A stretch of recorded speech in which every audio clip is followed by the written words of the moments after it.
Hi, welcome back to a brand new video. Today I'm going to be tier ranking all of the books that I read in 2023. I feel very unprepared for this video. It's currently January 1st. I go back to work tomorrow after the Christmas break and I feel like I'm only just now getting around to it. I thought this would be more fun than just listing off all the books I read, so I hope that you guys enjoyed this too. But let me know what you think, and then next year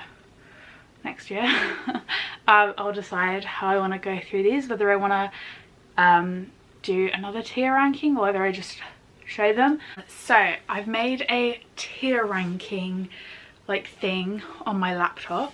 The tiers that I have are, I wish I could read this for the first time again. So these are books that I really enjoyed and I would do anything to go back and read for the first time all over. Top books of the year, so these are the books that are up there. I wouldn't do anything to read them for the first time again. I just really enjoyed them. Mid, so these are books that I sort of enjoyed, but they weren't the best books. I forgot I read this. There are quite a few books on here that I forgot I read. I've got them all in order. But yeah, there are a handful that was I completely forgot I read this. And then 2023 would have been better without you. So these are books that I really didn't enjoy. Also, sorry for the little Grammarly thing. I'm using my work laptop and I have Grammarly for work. First book I have is The Hating Game by Sally Thorne. I really didn't enjoy this. This one was hyped up. I'm gonna put this in I forgot I read this. It just wasn't something that I really enjoyed. It's Enemies to Lovers, which I don't really like. The Summer Equation by Christina Lauren. I'm gonna put this in mid. This wasn't bad. There wasn't anything that stands out and makes me think about this book now that I've read it, but I did enjoy it. A Faux Love Story. I forgot I read this. Again, this is a YA romance. I did enjoy it, but there's nothing that I remembered in particular about this book. The Girl on the Train. 2023 would have been better without this. I didn't hate it, I just didn't love it. Underneath the Sycamore Tree.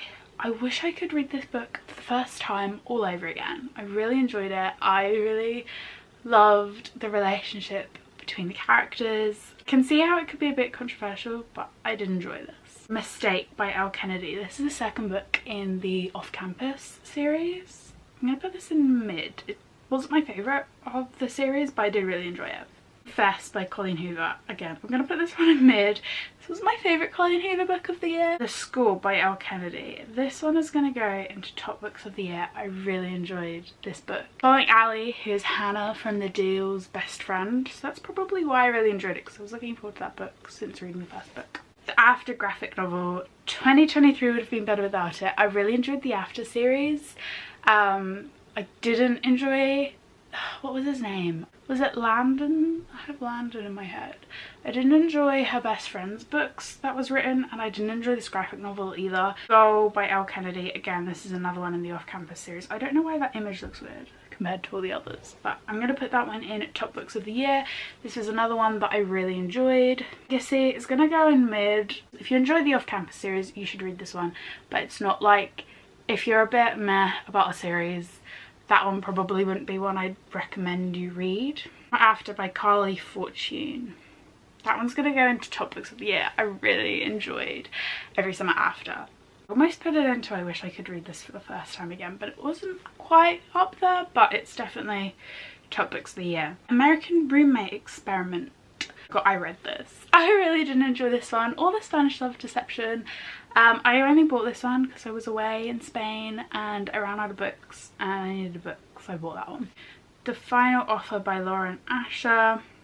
Forgot I read this book. I didn't enjoy any of the Dreamland Billionaires books. Any of the books in that series, I really didn't enjoy them. Bookish and the Beast by Ashley Poston. 2023 would have been better without. I know that this is the author who wrote The 7-Year Slip and The Dead Romantics, which I do really want to read. This is her YA trilogy. I read the first two books and really enjoyed them. Much preferred the first book over the second book, and then I read the third book and I really didn't enjoy it that much.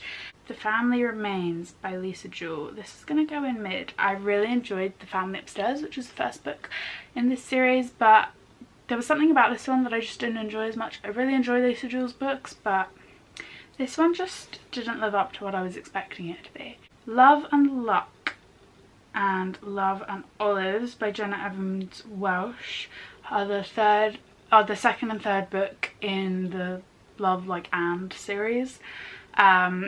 I really enjoyed Love and Gelato, which is the first book, but I didn't enjoy these ones as much. I didn't connect to the characters. Just Friends in Vegas. This is gonna go in I Forgot I Read This. I enjoyed the first two books in these in this Friends series by Lucy Keeling, but I didn't enjoy the second two.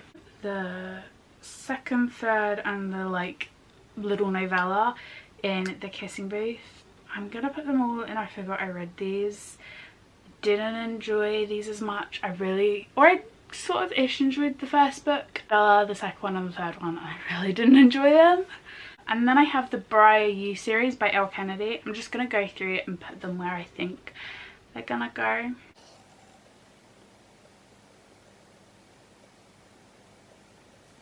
So I've put them all in top books of the year. I did really enjoy these all. There wasn't anything that stood out to make me think I wish I could read them again. Really enjoyed them, and I don't really remember too much about all the storylines in them, but I remember they were really quick and fast to read. Then I have Icebreaker by Hannah Grace. This is going to go into 2023, would have been better without.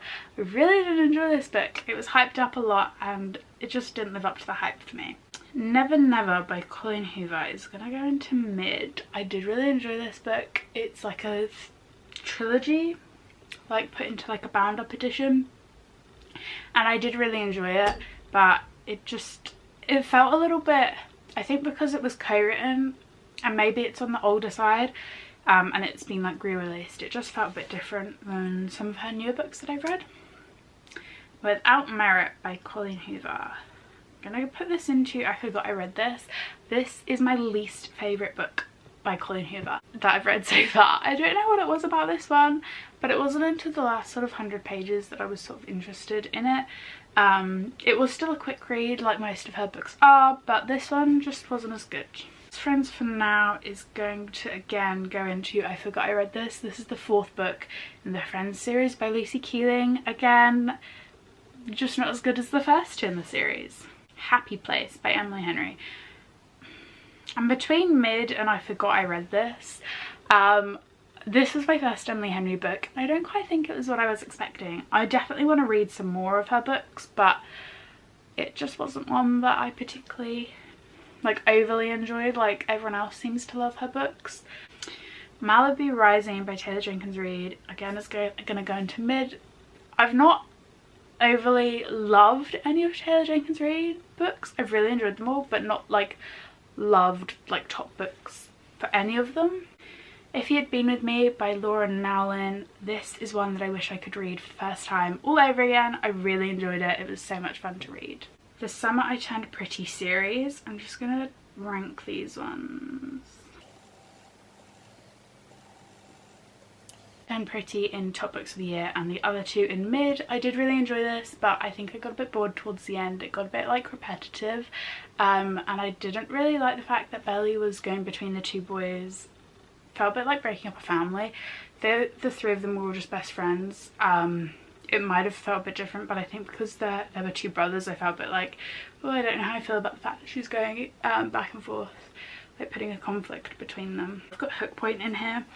I've just got all the books that I read this year in here, but Hook Point is the one marketing book that I read, so I don't really want to rate this, so I'm just gonna leave this, but I read a marketing book this year. Too Late by Colleen Hoover is gonna go into top books of the year. I really enjoyed Too Late. There was something about this book that I really enjoyed. It was sort of like mafia in a way. It wasn't mafia, but there was something like high stakes about it in a way. I can't 1000% remember, but I really enjoyed the policeman and the relationship between Sloane and Luke, I think it is. I think that's their names. Don't quote me if I'm wrong, but I really enjoyed the relationship in this book. A Good Girl's Guide to Murder. So I've got the series in the next few, so I'm just gonna go ahead and rank the series. So I've got A Good Girl's Guide to Murder in top books of the year, and then Good Girl, Bad Blood and As Good as Dead in mid. Wasn't anything wrong with those next two, but I just got bored as I went through the series. But I did really enjoy A Good Girl's Guide to Murder. I think I definitely like just read A Good Girl's Guide to Murder as a standalone personally. Really enjoyed it. Read Good Girl, Bad Blood and As Good as Dead, but that's my opinion. Of Us is back. It's gonna go into I Forgot I Read This. This is by Canon and I've really enjoyed most of her books. There are two that I've not enjoyed as much, which is this one and You'll Be the Death of Me, but I've really enjoyed the rest. It just felt like it didn't feel as good as the other two books in the Bayview series, and I sort of forgot all the characters, and then when I went back in I struggled to remember who was who. The Inheritance Games trilogy. So I'm going to put the Inheritance Games and Hawthorne Legacy in top books of the year and the Final Gambit into mid. I found with the Final Gambit I just got a bit bored. There wasn't anything new happening. We were going on these like quests and challenges, but there was nothing overly that's like calling out to me. Blue by Lisa Glass, I think this was. 2023 would have been better without it. It was a YA romance. Bought the whole series. I didn't hate it, but there was nothing like fun about it. But it was set in Cornwall where I live, which that was quite cool. And they were basically on a beach in Newquay, and I read part of the book on a beach in Newquay, so that was quite cool. Falling, I think this one's by TJ Newman. I forgot I read this one. This is another one I got from a National Trust bookshop. I didn't hate it, but I didn't overly love it. Oh, and then I have the Magnolia Park series. I feel like what I'm going to do is going to be a bit controversial. So I put Magnolia Park's Daisy Hates and Magnolia Park's Long Way Home in I Forgot I Read This, and then the Daisy Hates The Great Undoing in mid. I thought I would love this so much more than I did, and I think I just went into it with the expectations that I didn't have, and so it didn't live up to what I was hoping it would. The Blood Detective. I forget who this one's by. I've sort of stopped saying the authors. That's something I need to get better at. I'm gonna put this in mid. Someone lent this book to me and I didn't hate it. I didn't particularly love it either. That's all I have to say.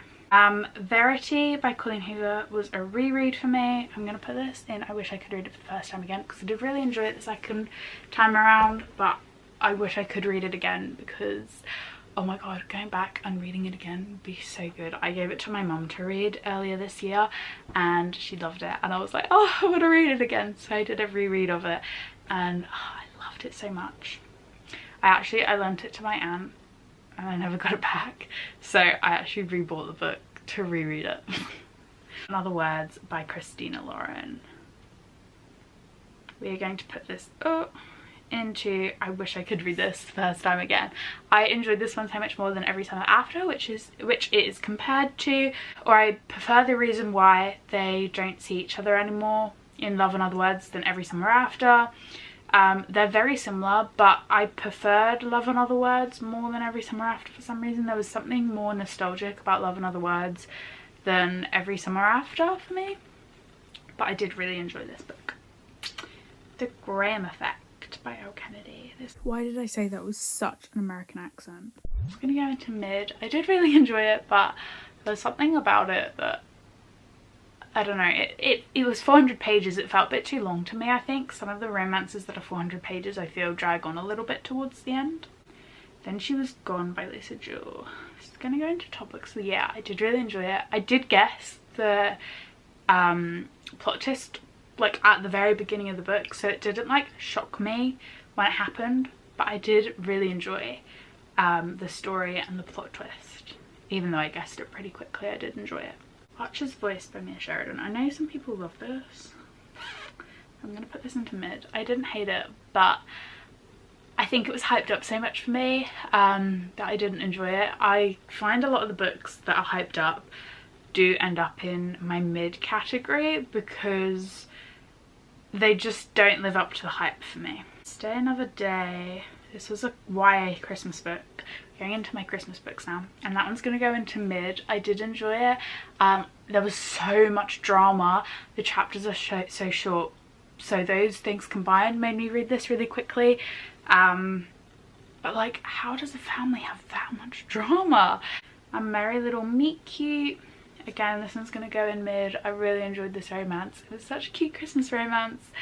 Window Shopping.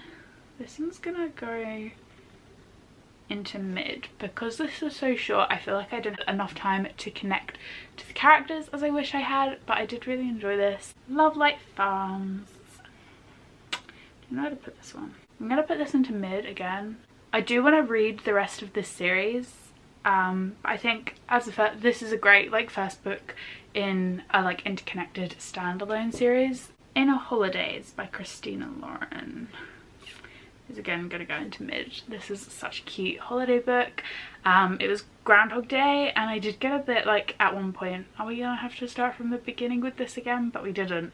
It felt a little bit like the Summertime Pretty, which I did like, and it felt a little bit like Every Summer After. More Than Love in Other Words, which is weird. But I did really enjoy this book. It felt like those two, but at wintertime, at Christmas time. House of Standing Still is going to go into my top books of the year. This is a, what is it, a New Year's book in an airport where they're stranded and the characters fall in love, and oh, this book just surprised me so much and I really enjoyed it, and it's YA, and there was just so much about this book that I enjoyed. You go on like a roller coaster with the characters. It went so quickly.